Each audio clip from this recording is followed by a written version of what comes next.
हमारी कार्यकर्ता है, हमारी भारत की कार्यकर्ता रहा होगा, लेकिन हमें ऐसे लोगों को इस चुनाव मैदान में उतर करके जनता को गुमराह कर रहा है और भारतीय जनता पार्टी के राह में रोड़ा बनने का ऐसे उम्मीदवार जो भारतीय जनता पार्टी हमारी को व्यक्ति हमारे साथ किधर काम करता है, हमारे खिलाफ बदलाव करता है, तब भारतीय जनता पार्टी के देश की मुख्यमंत्री आदरणीय योगी आदित्यनाथ जी बता रहे हैं उन दल पर भारत से निकलने के लिए आप सब इतनी बड़ी तादाद में बता रहे हैं और विशेष पूरी ताकत के साथ इस वल्लभनगर विधानसभा को हमें फतेह करना है और जो भी कार्यकर्ता है वे उनसे उत्तर प्रदेश के मुख्यमंत्री आदित्यनाथ योगी जी हमारे बीच में बना रहे मेवाड़ की तरह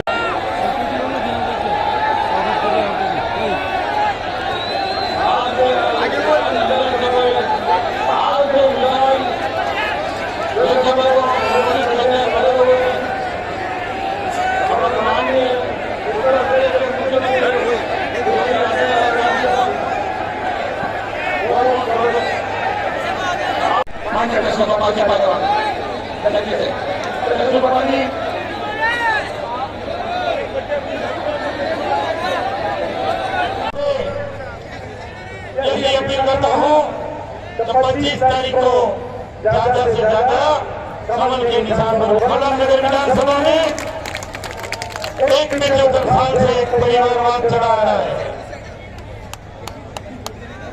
आज हमारे सामने जो प्रत्याशी जो चुनाव लड़ रहे हैं, एक बाबी सा एक रानी सा, एक परिवारवाद है तो दूसरा वंशवाद है, एक राजघराने से है और मैं उनके बीच में आपका भाई किसान का बेटा उन दोनों के बीच में चुनाव लड़ रहा हूँ। वल्लभनगर विधानसभा में आप कमल को विजयी बनाइए। राजस्थान में निश्चित रूप से भारतीय जनता पार्टी की सरकार बन रही है। इसी के साथ बहुत बहुत धन्यवाद। नमः पार्वती पतिये हर हर। जिला के अध्यक्ष श्री चंद्रगुप्त सिंह चौहान जी, पूर्व विधानसभा अध्यक्ष श्री शांतिलाल जी चपलौत जी, जिला प्रमुख उदयपुर श्रीमती ममता कोयल जी, भारतीय जनता पार्टी के प्रत्याशी कांग्रेसी प्रत्याशी श्री उदयलाल बागी जी, आज के इस कार्यक्रम में उपस्थित भारतीय जनता पार्टी के सभी पदाधिकारीगण, भारी संख्या में आज यहाँ पर उपस्थित इस क्षेत्र के सभी उपस्थित भाइयों और बहनों, जनता के मन में शक्ति का संचार करने वाले महाराणा प्रताप की इस पावन धरा को उनके प्रमुख योद्धा भीलू राणा जैसे वीर पराक्रमियों ने भी जिस धरा में जन्म लेकर के धन्य किया है, ऐसी धरा को कोटि कोटि नमन करते हुए मैं आप सबका हृदय से अभिनंदन करता हूं। अरे बहनों, हमारे लिए ये धरती एक तीर्थ भूमि है, तीर्थ भूमि। यहाँ की धरा हमें विपरीत परिस्थितियों में एक संभव देती है, चुनौतियों से जूझने की एक नई प्रेरणा देती है, विपरीत परिस्थितियों में कार्य करने के लिए एक ताकत देती है। और जब भी स्वदेश और स्वधर्म पर कोई खतरा दिखाई देता है, हम सबके सामने उस समय मेवाड़ की धरती एक उदाहरण के रूप में होती है। महाराणा प्रताप के रूप में, महाराणा सांगा के रूप में, महाराणा कुंभा के रूप में।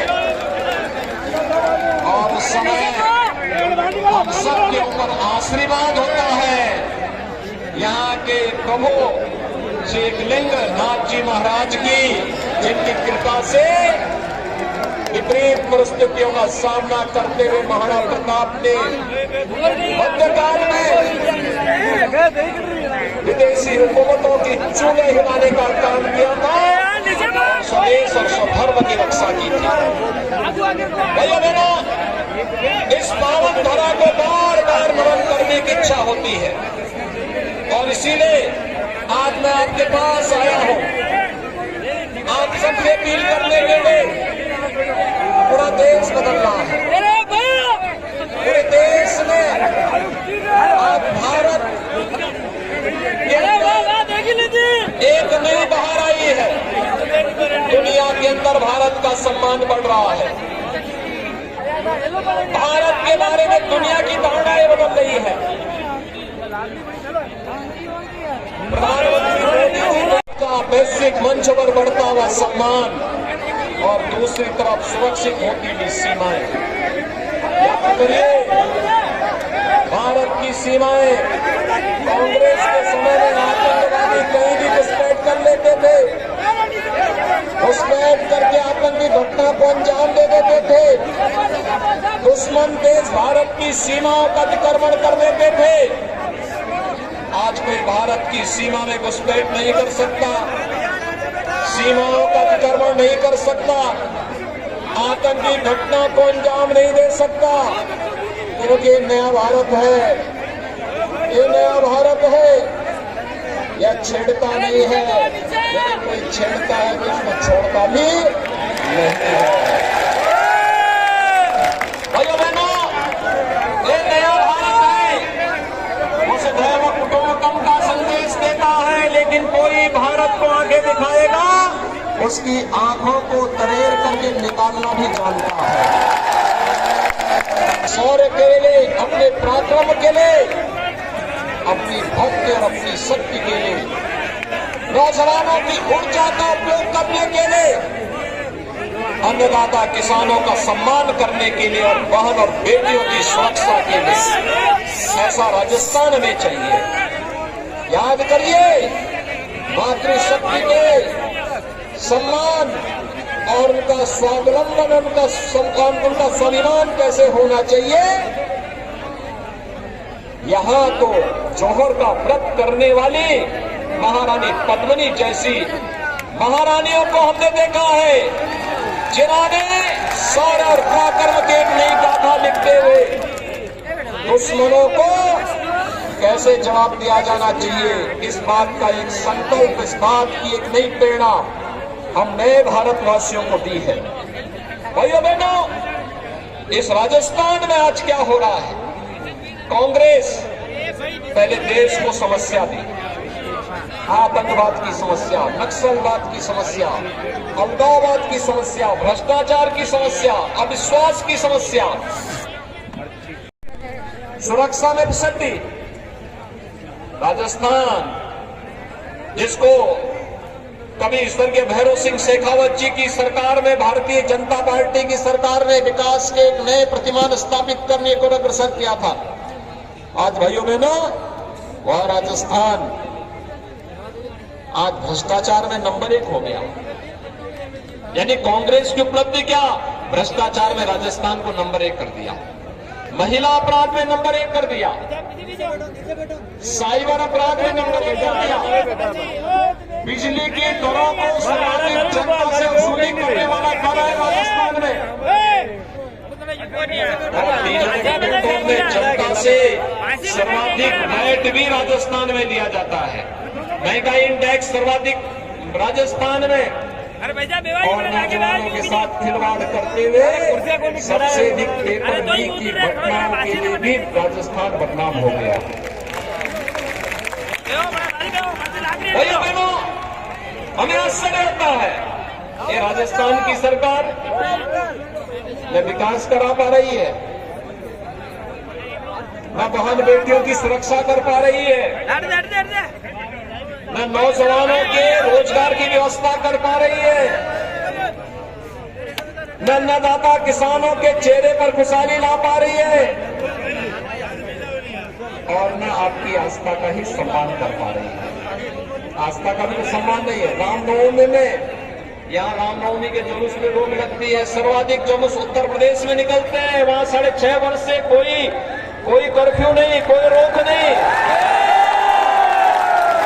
वहां रोक नहीं है, लेकिन यहाँ रोक है।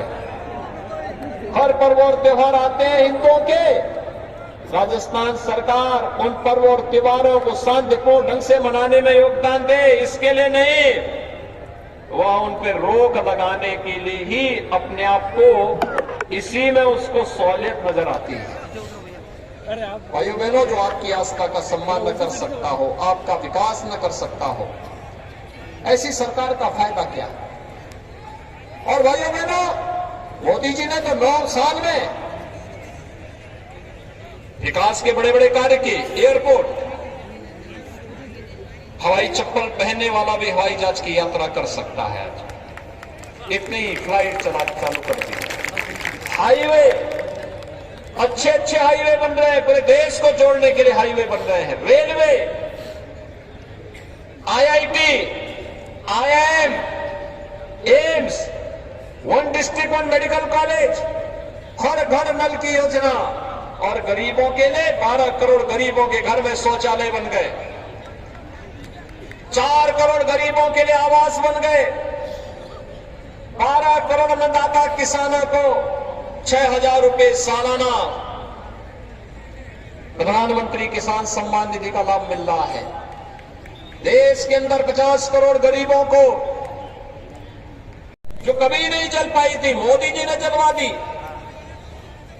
और 9 करोड़ 60 लाख गरीबों के घर में प्रधानमंत्री उज्ज्वला योजना का रसोई गैस का सिलेंडर भी पहुंच गया है। भाइयों बहनों, गरीबों के कल्याण के लिए कार्य कैसे होना चाहिए, यह देखना है। मोदी जी ने 9 वर्ष के अंदर सैकड़ों ऐसी योजनाओं को चालू करके, चाहे वह कोरोना जैसी महामारी के दौरान फ्री में टेस्ट, फ्री में उपचार, फ्री में वैक्सीन और फ्री में राशन की सुविधा भी गरीबों के लिए। भाइयों बहनों, ये है सरकार का कार्य, और उसी कार्यक्रम के साथ जोड़ने के लिए आज मैं आपके पास आया हूं, आपसे कहने के लिए कि भाइयों बहनों, एक तरफ भारतीय जनता पार्टी की सरकार जो गांव के लिए, गरीब के लिए, किसान के लिए, नौजवान के लिए, महिलाओं के लिए कार्य कर रही है, विकास का कार्य भी कर रही है, और आपकी आस्था का सम्मान भी कर रही है। आप मुझे बताइए, कांग्रेस होती तो क्या वैक्सीन सबको मिल जाती? क्या नहीं देती।